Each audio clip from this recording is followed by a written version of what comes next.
Здравейте, аз се казвам Христо Петров Бушняшки, на 44 години от град Червен бряг. Диагностиран съм с множествена склероза. На 29 години бях, когато ми я поставиха. Известно време бях на най-различни лечения с одобрените по здравна каса лекарства. След това бях в експериментални програми за изпитания на вече одобрени терапии за множествена склероза. През април месец 2023 година бях в Москва, в болница Пирогов, където проведох терапията HSCT, чиято цел е да стопира множествената склероза. След проведената терапия,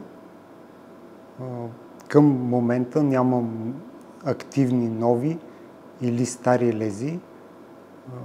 Нямам такива, които да са увеличили размера си. Заболяването, с други думи, може да се каже, че е стопирано.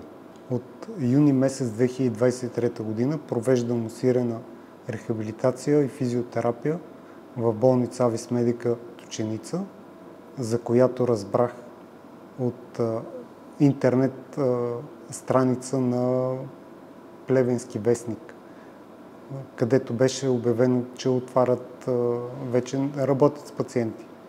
Насочих се към тази болница заради роботизираната рехабилитация, защото на мен проблемът ми е основно с това, че не мога да ходя правилно. Използвам помощни средства, но не мога да стъпвам правилно на земята, не си повдигам нормално краката над земята.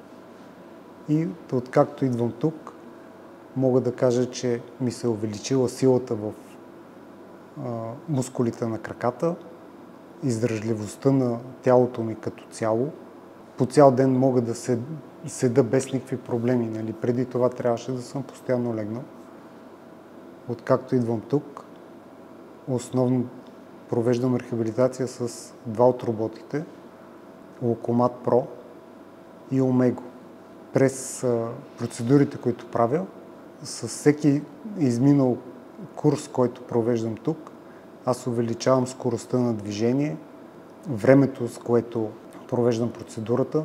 От начало, като започнах, бяха 15-20 минути с много ниска скорост на движение. В момента половин час на Локомат Pro, като поддържам минимум скорост на ходене от 1,9 км, което за мен е нещо голямо, като знам от какво съм тръгнал. През другото време, когато нямам процедури на роботите, работя с някои от прекрасните рехабилитатори в болницата и отделно на това провеждам и стандартна физиотерапия с високоинтензивен магнит, електростимулации.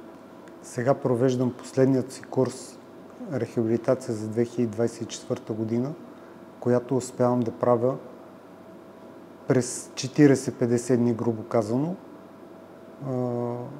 На 2 месеца гледам да идвам един път.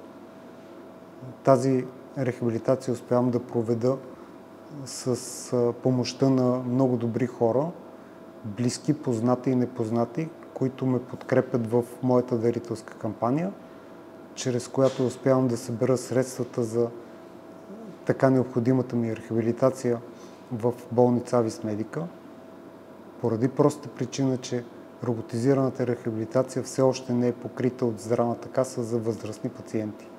За момента има само за деца.